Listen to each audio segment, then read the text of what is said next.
nombre de la Asamblea Nacional Constituyente, los presidentes, en representación del pueblo, proclamamos la nueva Constitución de Colombia. Bueno, hola, mi nombre es Cristian Peña. Mi nombre es Juan David Fontalvo. Somos estudiantes de Comunicación Social y Periodismo en la Universidad Autónoma y vinimos a la Policía Metropolitana a hacerle una entrevista al doctor Alexander Viloria. Acompáñennos.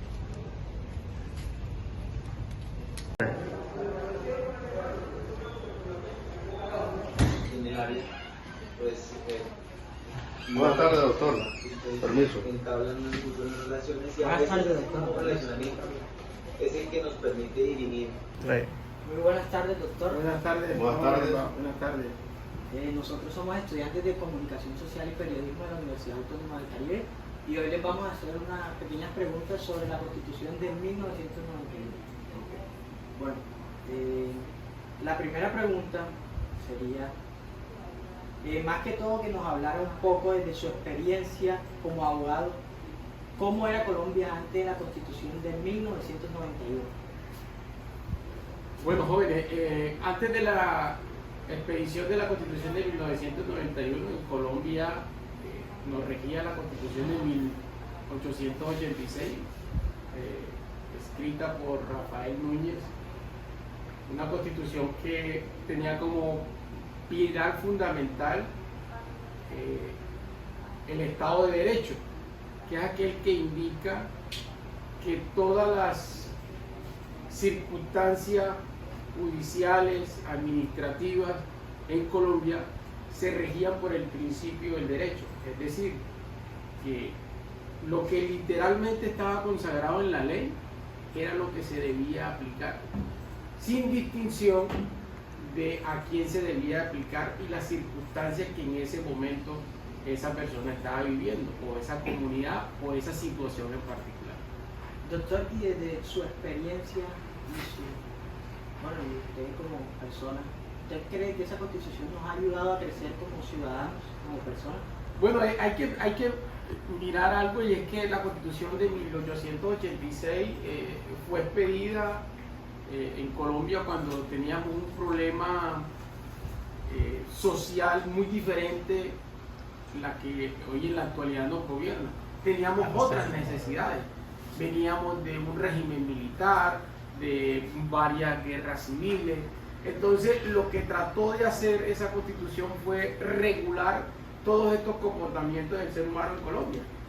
Algunos en su momento fueron de pronto muy extremistas, poco garantistas, pero fue lo que en su momento sirvió para que en Colombia pudiera haber un comportamiento reglado por el Estado. Doctor, bueno, una preguntita. ¿Cree usted qué rol tuvo la mujer después de la Constitución del 91 de la sociedad? Bueno, entonces tendría que referirme que la promulgación de la Constitución de 1991 a través de la Asamblea Nacional Constituyente fue necesaria, entre otras cosas, también para darle garantías constitucionales que la mujer no tenía para ese momento. Éramos una sociedad machista, se le daba muy poca participación pública y también, si se quiere, privada a la mujer. No existían las suficientes garantías para que la mujer pudiera ser, por lo menos, ser postulada y elegida para ocupar cargos públicos. Entonces la Constitución del 91, además de cambiar en su principio ya de un Estado de Derecho a un Estado social de derecho, obviamente que se preocupa por integrar y reconocer a la mujer muchos derechos desconocidos. ¿Y en qué cree usted que ha cambiado nuestro país? ¿Nada más en beneficios para las mujeres o también para los hombres? No, la Constitución del 91 y todas las leyes y constituciones que se expiden en el mundo, digamos que no son diseñadas en particular a una población determinada o a un género determinado, deben ser integrales, ¿verdad? Pero sin lugar a duda, la promulgación de la Constitución del 91 se preocupó más por reconocerle muchos derechos a las mujeres o brindarle garantías y oportunidades. ¿Por qué? Porque antes no las tenía, no había esa igualdad y oportunidad en los géneros. Y ya vemos que como que con la entrada en vigencia y el desarrollo legislativo de la Constitución del 91, poco a poco la mujer ha venido teniendo un papel también muy importante y preponderante en la sociedad colombiana y en la estructura del Estado.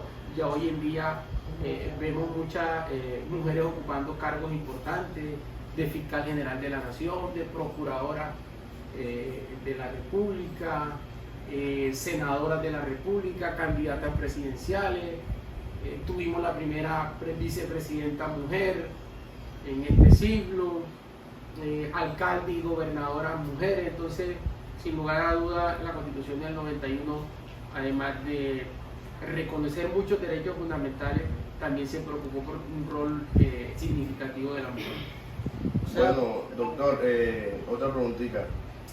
¿Cómo se gestó el proceso de la constituyente? Porque tengo entendido que eso no fue una simple decisión del gobierno. Sí, tenemos que retrocedernos en el tiempo entonces, a los años, finales de los años 80, cuando Colombia pasaba por una situación de orden público bastante precaria. Veníamos del asesinato de un candidato presidencial muy reconocido, veníamos de una sistemática lucha de clase, de guerra de poder, de guerra bipartidista.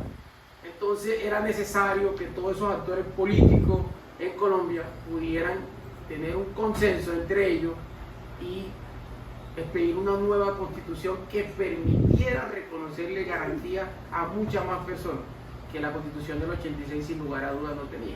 Entonces, la convocatoria de la Constituyente del 91 fue el resultado de una sociedad que urgía de cambios estructurales constitucionales. El reconocimiento, por ejemplo, de la acción de tutela como un mecanismo para acceder a un derecho fundamental fue sin lugar a dudas un avance muy significativo. Y desde su experiencia, ¿qué rol cree usted que ha jugado la Corte Constitucional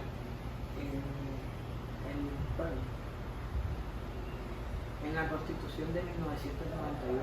Bueno, el rol principal y fundamental, porque es que la Corte Constitucional es la encargada de velar, ¿verdad? Porque se materialicen todas las disposiciones que la Constitución ha consagrado, ¿sí?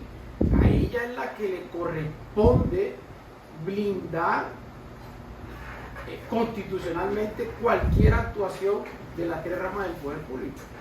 Por eso que la Corte Constitucional, ustedes van a escuchar cómo hace estudios de constitucionalidad de las leyes que se despiden en Colombia. Es la Corte Constitucional cuando tiene conocimiento de una acción de tutela, por ejemplo, cómo regula y dispone judicialmente el reconocimiento de ciertos derechos que vienen siendo vulnerados. Sin lugar a duda, ha tenido un papel principal y muy preponderante la Corte Constitucional. O sea, ha tenido un papel fundamental. Fundamental, totalmente. ¿Considera usted que la Constitución del 91 ha cumplido eficazmente con su propósito de garantizar los derechos fundamentales? Bueno, esto sí es una opinión muy personal y particular. La Constitución del 91 fue pedida con mucha bondad, con mucho sentimiento altruista, reconocer, insisto, muchos derechos fundamentales que no teníamos, ¿verdad? Que no estaban pensados por la Constitución de 1886. Y ustedes al pegarle una lectura a la Constitución ven que hay muchos derechos fundamentales reconocidos, ¿sí? Muchísimos derechos reconocidos en la Constitución, pero que en la práctica, después de más de estas 2 décadas, hemos evidenciado de que muchas no han sido efectivamente garantizadas por el Estado colombiano, especialmente por la rama ejecutiva y legislativa. Bueno, doctor, ¿cuál considera que ha sido el mayor reto en la implementación efectiva de los mecanismos de la participación ciudadana establecidos en la Constitución del 91? Pues yo creo que el principal reto es que nosotros como sociedad tengamos el pleno conocimiento para qué sirven estos mecanismos de participación ciudadana, ¿sí? Porque desafortunadamente no somos una sociedad enseñada a conocer a qué tenemos derecho y cómo podemos ejercer nuestros derechos. Doctor, entonces usted nos diría que la Constitución del 91 sigue viva y vigente.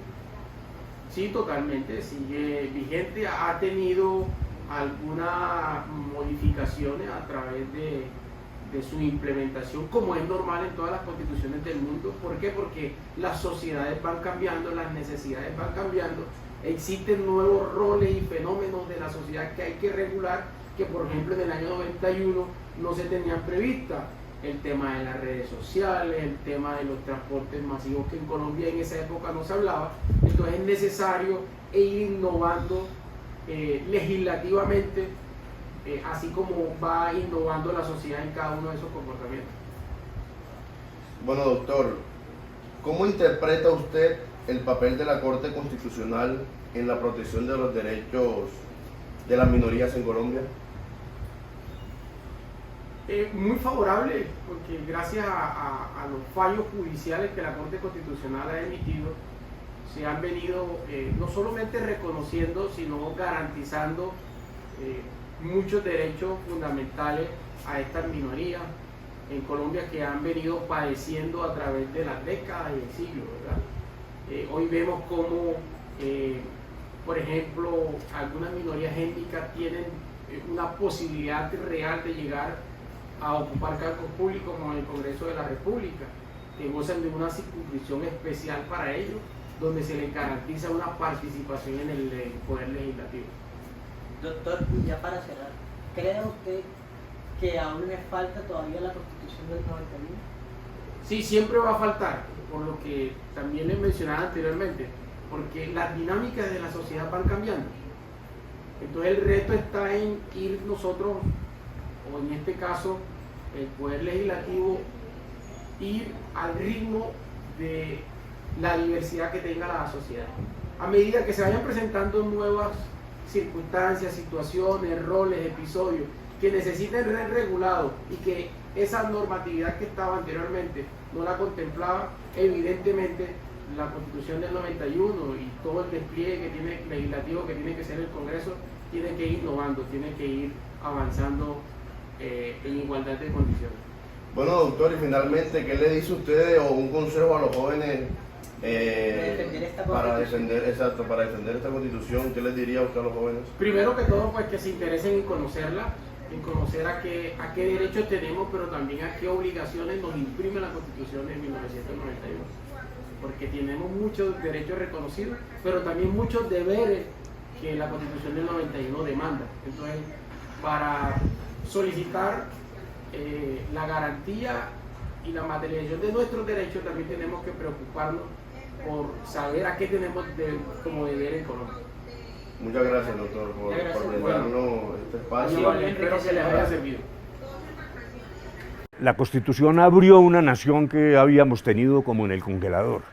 Mostró que éramos multiculturales, reconoció las etnias y la base fundamental que es el pluralismo.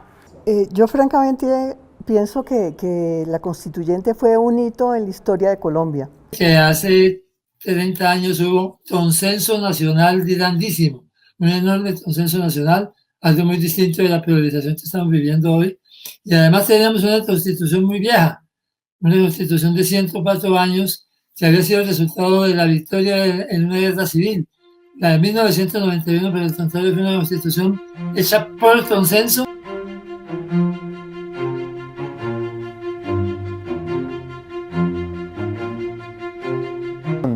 Uno que diría, o sea, ese momento fue muy especial. Eran 105 años en donde la Constitución había tenido algunas reformas, pero eran reformas no tan trascendentales.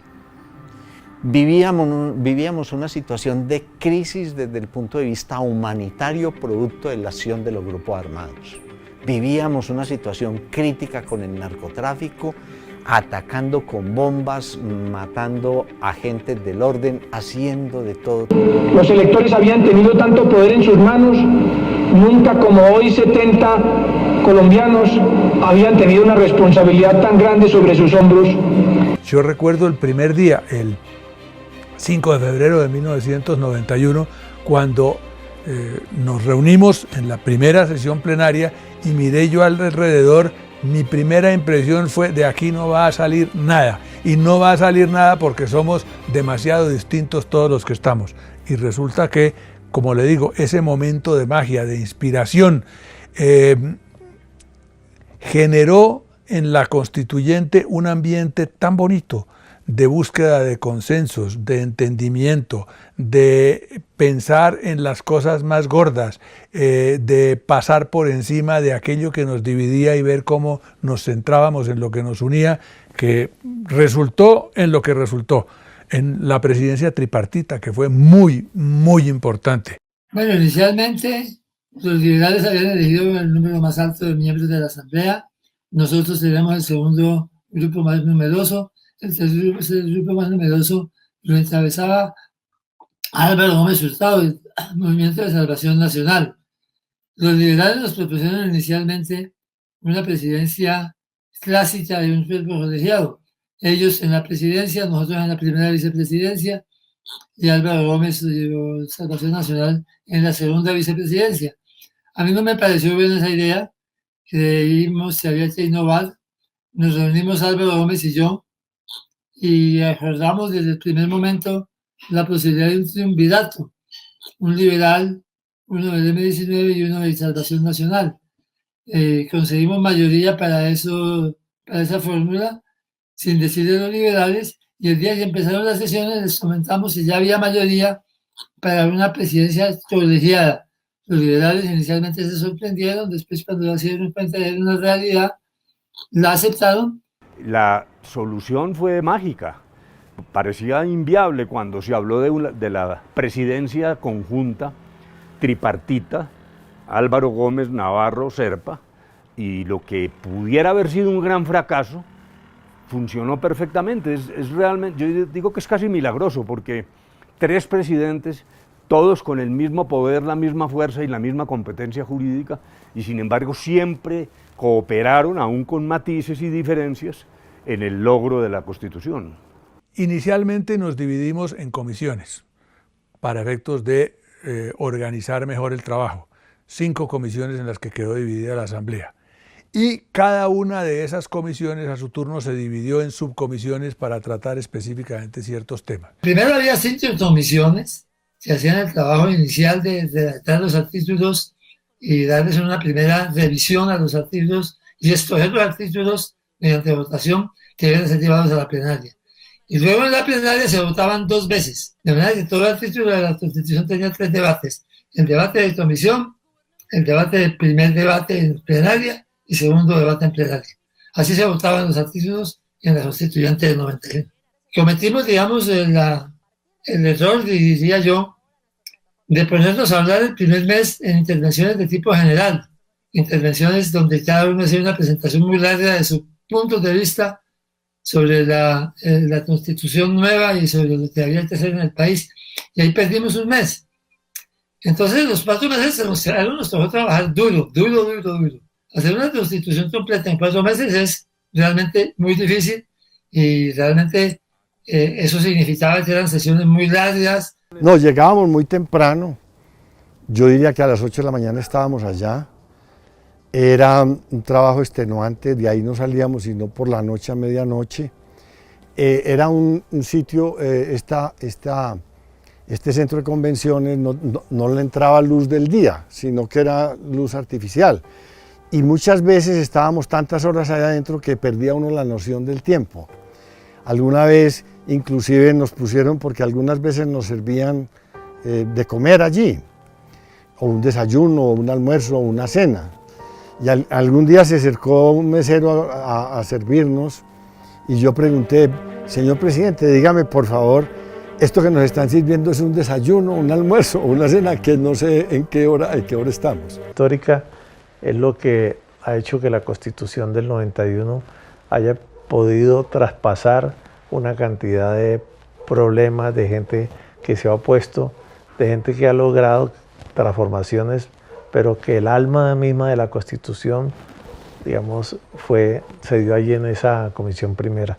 Pues se trataba de hacer una apertura política total y que todo el mundo pudiera trabajar en la política y que no hubiera armas en la política, que la política se hiciera sin violencia. Sí, pero para eso también se necesita una constituyente distinta. Por ejemplo, la Carta de Derechos Humanos que queda en la constituyente, pues abre esas compuertas. También el hecho de limitar el estado de excepción fue una cosa bastante buena. Igualmente el derecho de que todo el mundo puede pensar y de que no puede haber discriminación por razones políticas, aunque sigue habiendo. Yo pienso en el fondo, María Teresa, que ese ejercicio tan bueno, pluripartidista, pluriétnico, que se vio en la Asamblea Nacional Constituyente, difícilmente se volvió a hacer.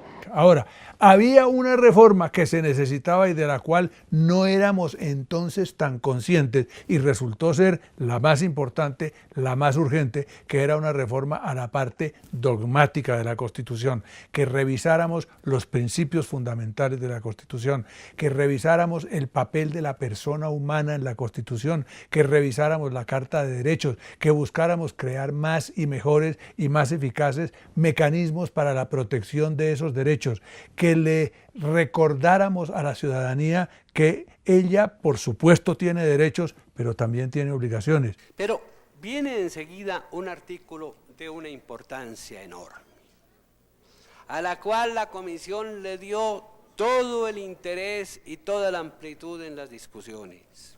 Es la libertad de conciencia y su consecuencia, que es la libertad de culto. Yo creo que uno de los derechos más sagrados de la persona es la libertad de conciencia. La persona debe tener derecho a creer en lo que quiera y en manifestar y expresar esos en cultos o en expresiones del tipo que le parezca lo que crea. La libertad de conciencia tiene un refuerzo universal.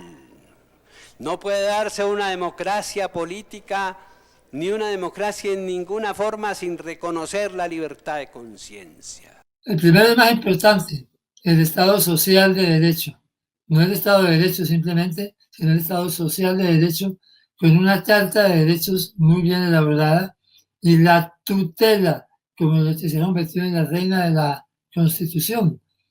La tutela, la acción de tutela para que esos derechos pudieran volverse realidad cuando no se aplicaban plenamente.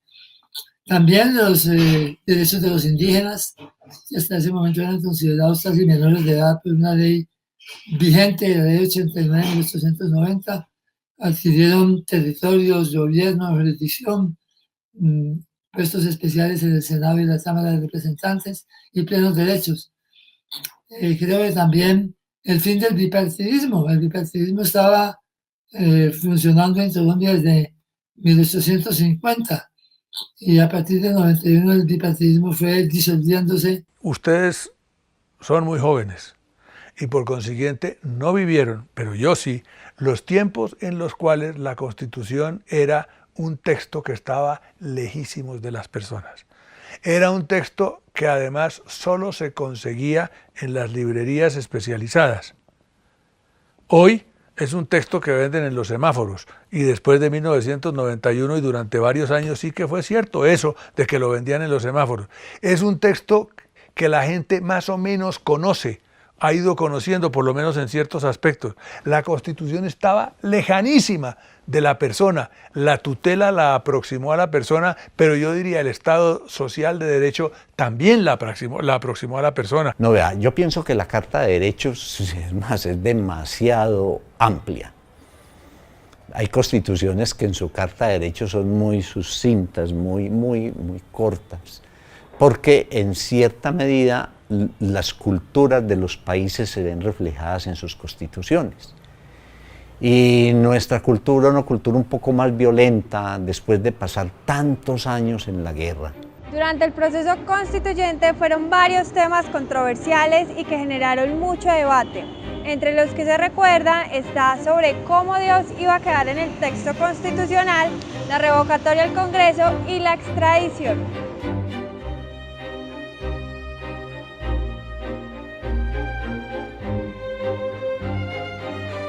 con eso Colombia entró a la modernidad, lo que se llamó la modernidad en Europa, porque de alguna manera pues se volvió un Estado laico, pero eso no quita que la gente pues tenga sus creencias y actúe conforme a ellas, que fue algo que algunas personas, yo me acuerdo que me criticaban porque no queríamos que quedara la religión católica en el preámbulo. Algunas personas pues nos opusimos a eso. Eso lo definió entre otras cosas Lorenzo, cuando empezó esa discusión, que no, que era el Dios de la Iglesia Católica, y bueno, ahí habían unos que respaldaban todo eso. Lorenzo dijo, bueno, si figura ese Dios, me hacen el favor y me ponen los 179 dioses indígenas, y ahí se acabó la discusión. Ya sobre lo que ustedes han dicho sobre la presencia de Dios en la Constitución, comparto el criterio de las personas que opinan que se debe invocar la protección de Dios, pero como la gran innovación que queremos hacer en esta Constitución es que se introduzca el concepto de soberanía popular, o sea que el origen del poder está directamente en el pueblo, pues sería mejor que excluyamos el concepto de que el origen de la autoridad viene de Dios. Yo creo que la invocación de la protección de Dios como fundamento de la dignidad humana, fuente de la vida y autoridad para el bien común, pienso que es un párrafo que definitivamente muchos, yo pienso que especialmente los que no tenemos el problema, como dice María Mercedes, de la creencia en Dios, pues definitivamente no podemos aceptar este párrafo. Yo creo que hemos aceptado en últimas que invoquemos la protección o la inspiración de Dios, etc. Pero pienso que hay necesidad de verdad de mirar cómo llegamos a un consenso. Aquí en Colombia a Dios lo politizamos, ¿no? Y eso desde el que no hicieron pues los padres de la democracia en América, que son los de Estados Unidos, que la palabra Dios no existe en el preámbulo de su Constitución. Ellos hablan de que los hombres nacen libres e iguales y que además tienen que luchar por la felicidad de todos. Pero a Dios no lo meten en el zambapalos de los seres humanos. Cuando ya estábamos otra vez en plenaria, se propuso discutir el preámbulo, un preámbulo en el cual estuvieran de acuerdo todos los constituyentes, y se llegó a un punto donde se le hacía un saludo de Dios a Dios, pero no se le consagraba como el origen de toda autoridad, como se consagra en la Constitución del 86. Es decir, no fue una Constitución totalmente laica. De hecho, el discutir el preámbulo fue difícil porque era como la puerta de entrada, mientras algunos decían que el país se encomendaba a Dios y se decidía que Dios era el que iba a definir el futuro del país. Nosotros defendíamos que era el pueblo y que debía ser el pueblo el que definiera políticamente lo que de ahí en adelante iba a ocurrir. Y fueron muchos días de discusión, pero días en los cuales entendimos que habían otros que pensaban diferente, pero eran igualmente valiosos a como éramos nosotros.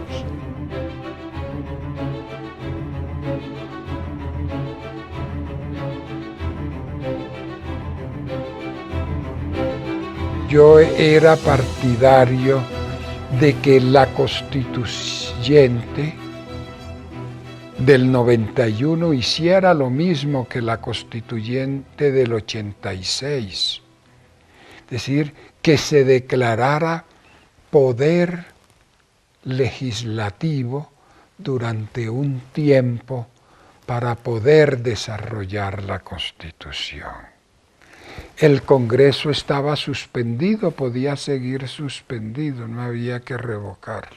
Hay un hecho muy importante, digamos, en el transcurso de la Constitución, y fue cuando la Constitución decide revocarle el mandato al Congreso que había sido elegido en marzo.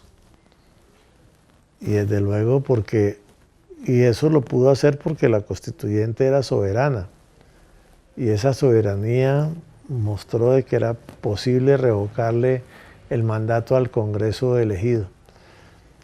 Eso se hizo a cambio de que los constituyentes no pudieran ser candidatos a las corporaciones públicas.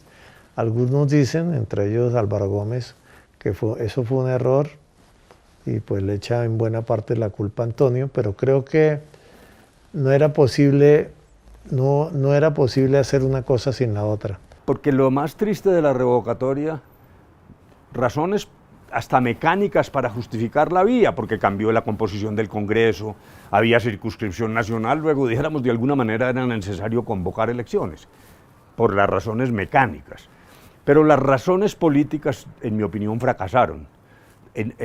No nos ganamos nada, y el nuevo Congreso, después de esa oleada de cambio que trajo la Constituyente, esa idea de futuro y de optimismo, del nuevo país, que era el eslogan que usaba la presidencia, pues se repitió la historia y hasta peor, el nuevo Congreso no satisfizo las expectativas, las viejas maquinarias, seguramente advertidas ya de lo que venía en términos de cambio, pues coparon el escenario electoral.